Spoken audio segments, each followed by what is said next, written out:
Good morning. Welcome in. The Out of Bounds Show is brought to you by Edwin Watts Golf Shop on County Line Road. Golf balls, golf clubs, putters, drivers, irons, golf accessories, all at Edwin Watts Golf Shop on County Line Road. We are the Out of Bounds Show. ESPN 105.9 The Zone. Our guests join us on the Farm Bureau Insurance guest line. We welcome in Steve Palazzolo. Pro Football Focus, PFF.com. Steve, is your family back from the 2-week vacation at Disney World yet? No, they just left 2 days ago. We're in day 3 out of 12 here. Okay. And so how's it going? Yeah, so far so good. There's a lot of pressure here. You know, it's like, what would you do if you had 12 days? It's a lot. You know, there's a lot to get done here with 12 days. But no, it's going great. It's I miss them a little bit. It's a little quieter without the 4 kids running around, but also less stressful. All right. So you have 4 kids under what, 10? 8. Oh, 4 boys between 3 and 8. You have 4 boys between 3 and 8. Have you gotten a vasectomy? No. Okay. Are you Catholic? My wife kept wanting a girl, and here we are, 4 boys. I got you. Are you Catholic? I'm not. Okay. No. Do you are you gonna have more kids, or are you thinking about getting a vasectomy? No, I have no idea. Okay. See what happens. All right. See what happens. So 4 kids under 8, they're in Disney World, and you're at home. I mean, I would think you would eat steak every night. You're already binge watching football. Do you have a dog? No dog, but a lot of steak, ribs. I got a buddy who's great at, whipping up the barbecue. He made some ribs for me. Oh. I'm going to make some myself this weekend. Yeah, that's what we're doing. Okay. All right. So the rib game. We were talking earlier this morning. We down here in Mississippi, well, in the South, but in Mississippi, we have great gas station food. Okay. People own gas stations. They'll have smokers outside the gas station. They'll smoke a bunch of meats. They'll fry catfish, fried chicken, chicken strips, okra, all this. Do y'all in the Cincinnati area, would you say you have gas stations that have good food, or is it just crappy gas station food? Oh yeah. It's nothing like what you just described. Not great at all. Okay. No. So yeah, I'm not eating at gas stations. Good. They're gone. Good. Stick with the steaks and the ribs, and I really like where you're going with that. What is like the best sandwich up there? I mean, is it French dip, prime rib, brisket sandwich? And we don't even have. I don't think Cincinnati has anything that's all that special. They take pride in their Skyline chili, which is terrible. Sounds it's awful. Yeah. All right. We'll get into football. Decent places around here, but there's no like staple Cincinnati sandwich. It's staple whatever that chili is, I guess. Would you say Jeff Ruby's is your best steakhouse, or is there like 4 or 5 of them that compete for that label or honor? No, it's Ruby's. No, Ruby's is outstanding, and Okay. there's a couple different, not knockoffs, but Ruby's branded steakhouses up here that are all excellent. But yeah, that's top notch. Okay. All right. Just so you'll know, I had a urology clinic as a sponsor for a while, and I did a vasectomy commercial for them, and that was the reason why I did. I mean, if there's a sponsorship opportunity in it for me, I'll talk it over. Yeah. We'll I'm with you. See, right after our second child, we had them 17 months apart, Steve.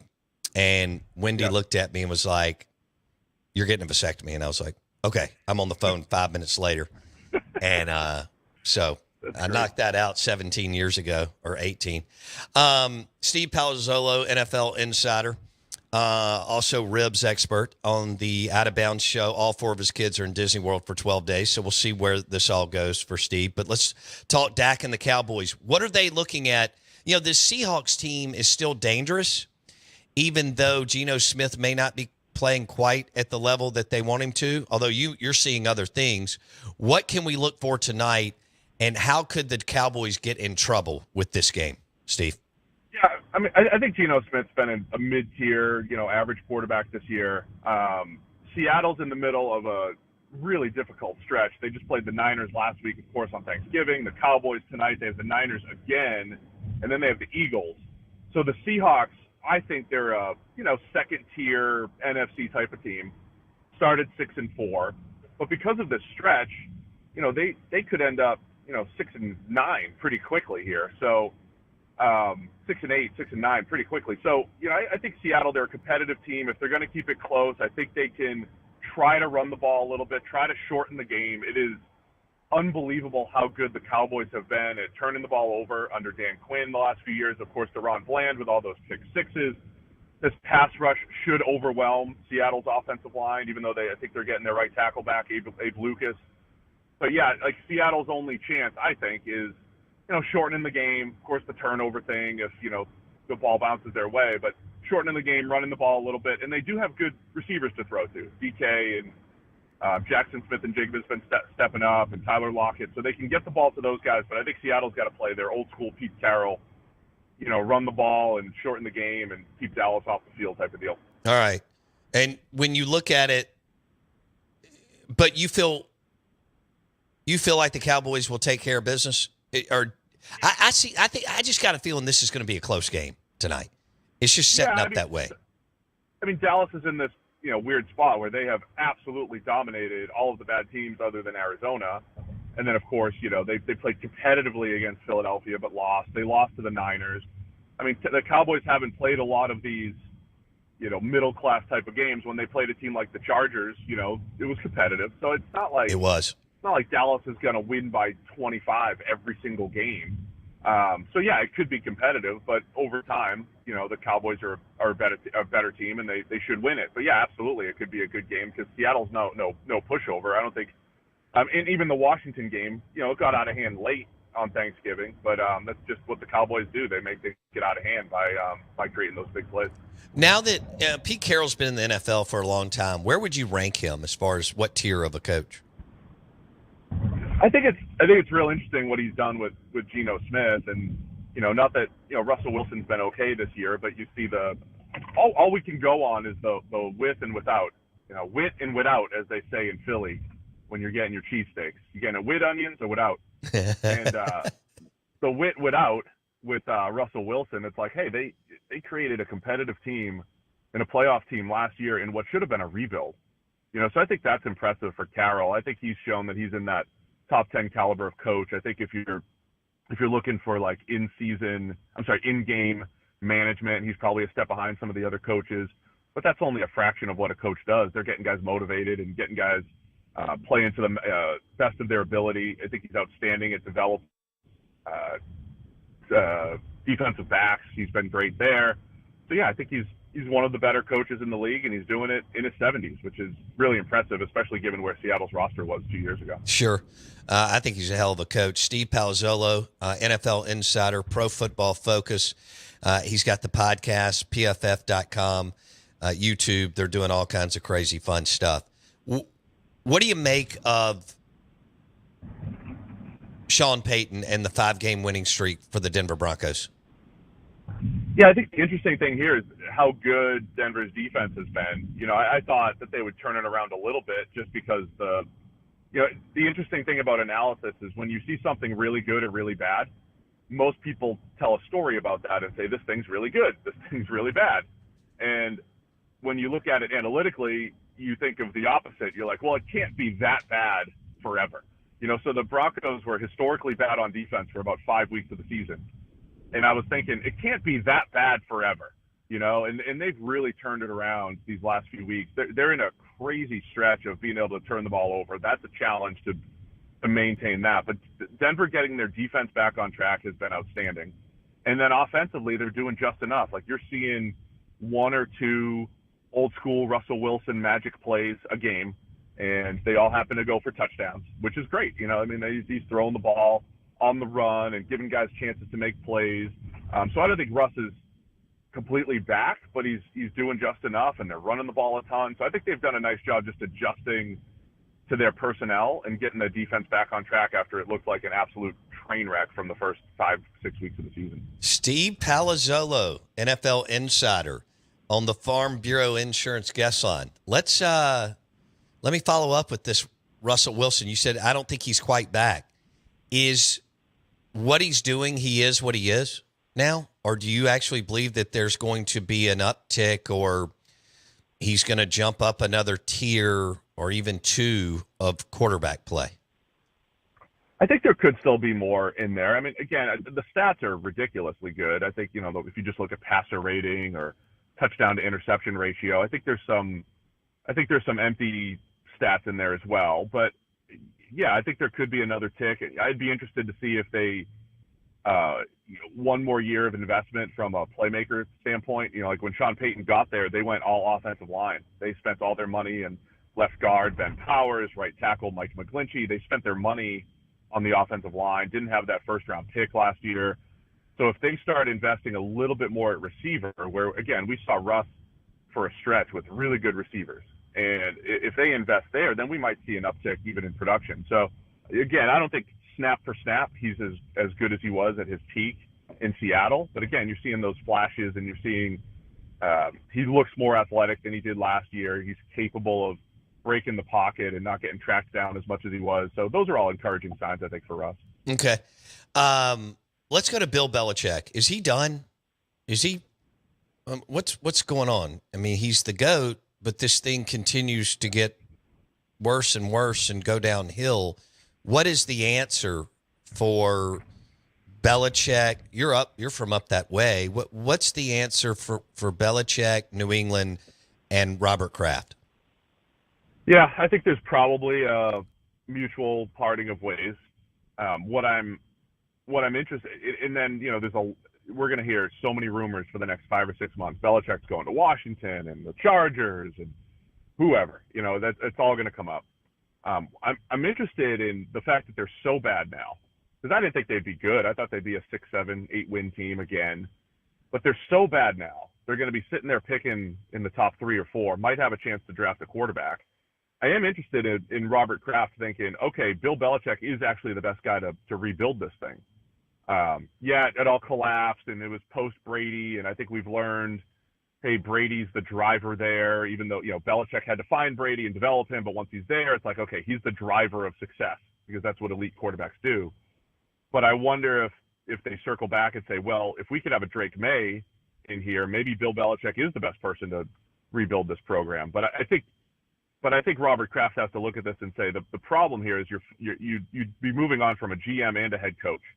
And I do think general manager Bill Belichick has not been great. Right. And I think he got away with stuff even in the Brady era. I mean, they were always in the AFC Championship, but if you look at up and down their roster, it wasn't like, you look at everybody beyond Tom Brady, you're not like, oh, of course that's an AFC Championship team. You just had this incredible, high floor because Brady was there. Right. So, and he's still a good defensive coach. They've had a ton of injuries. So I'm interested if they say, hey, you can rebuild this thing with Caleb Williams or a Drake May if they get an opportunity there, or if it's just, okay, it's run its course, we're all moving on, and Belichick ends up getting traded, because he'd have to get traded to Washington or Carolina, the Chargers. Every team that needs a coach is going to be rumored to be interested in Belichick, which I think is fair. I would probably give him a shot as well as a coach. Even at his age and how hard-headed he is. I mean, I know he's got all the Super Bowls. So I know he's the GOAT. So even, asking this question, maybe some people think it's insane, but at his age, as hard-headed as he's been and what he's been post-Brady, you feel like the market will be wild for as far as opportunities for Bill Belichick. Yes or no? Yeah, I think, let me rephrase what I said. From my standpoint, I don't think I would do it, again, because of the age. And yeah, I think there was a huge Brady factor there. And it doesn't, just because he discovered Brady or gave him he made the bold choice to put Brady in 2001. He deserves credit for that. But that doesn't mean that he could do it again, right? It doesn't mean that Bailey Zappi is going to be the next Tom Brady here because Bill Belichick decided. But I think there'll be a market for him. Especially new ownership, Carolina trying to make a splash.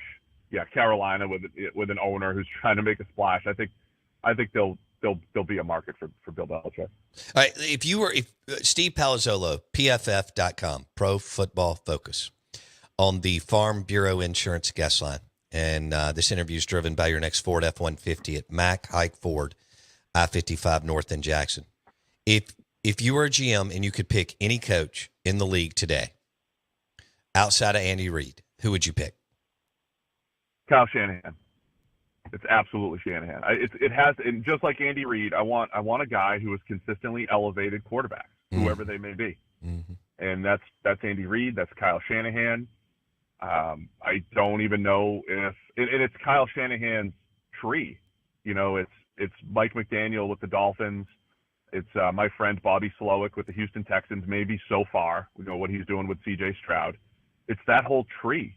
I mean, I don't even know if you could say that about a Sean McVay and Zach Taylor, part of his tree, or Kevin O'Connell.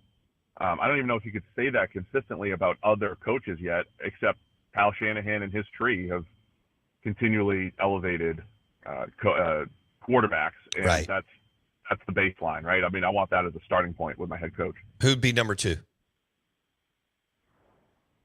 I mean, the whole tree would be interesting. Mike McDaniel would be interesting. I mean, I think Nick Sirianni, probably. Yeah. I think what Sirianni's done with the Eagles, of course, you're pairing that with Howie Roseman, but Sirianni still has to execute, right? And they've been forward-thinking, and he's executed forward-thinking in-game decisions and in putting guys in position to succeed. So I think Sirianni deserves a ton of credit for what he's done with the Eagles. Obviously, they keep winning. So is Roseman the best GM in the league right now with the Philadelphia Eagles? Yeah, I think so. Yeah, absolutely. And again, I've highlighted when we get into draft season or people look at teams and it's like, oh, you missed on this draft pick. You know, Howie Roseman made one of the biggest, if you just looked at it, blunders in the last 10 years where you took Jalen Reagor right in front of Justin Jefferson. But it didn't matter. You know, I mean, just missing on a couple picks here and there doesn't matter. It's not about always hitting on the players. It's about your process. And Roseman's process is outstanding. He accumulates draft picks. He takes advantages in the market of the market. He signs players for pennies on the dollar who still have something to offer. He values the right positions, invests in the trenches and in receiver places where you're going to win, and he doesn't invest as much in less valuable positions. He just makes a lot of good decisions for the Eagles. That's terrible for me. How are you not talking about just Dak? I thought this whole time we'd be talking about how great Dak is because he deserves that credit right now. Well, I thought about it, and then we got into you being a bachelor for 12 days and the vasectomy, and then we hit the Cowboys. All right, how about this? Yeah. What was your reaction to Aaron Rodgers talking about how Dak Prescott is his favorite QB to watch? Oh, I didn't actually hear that. That's interesting. Yeah, I mean, Dak does a lot of things well. You know, I mean, obviously, I think he's playing the best ball of his career. When he works through his progressions extremely well.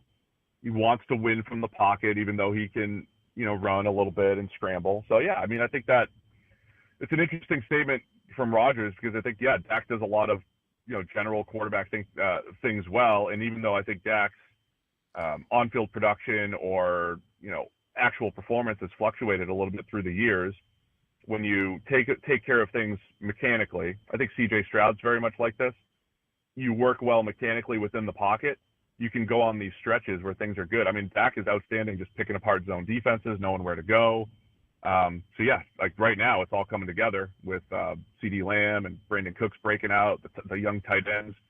So, yeah, I could see that. Dak is fun to watch. Well, I think him moving around more this year, Steve. I don't know if y'all try to quantify that or whatever, but he's running a little bit more, but just moving, extending the play a little bit, rolling out left or right. I think he's doing more of that.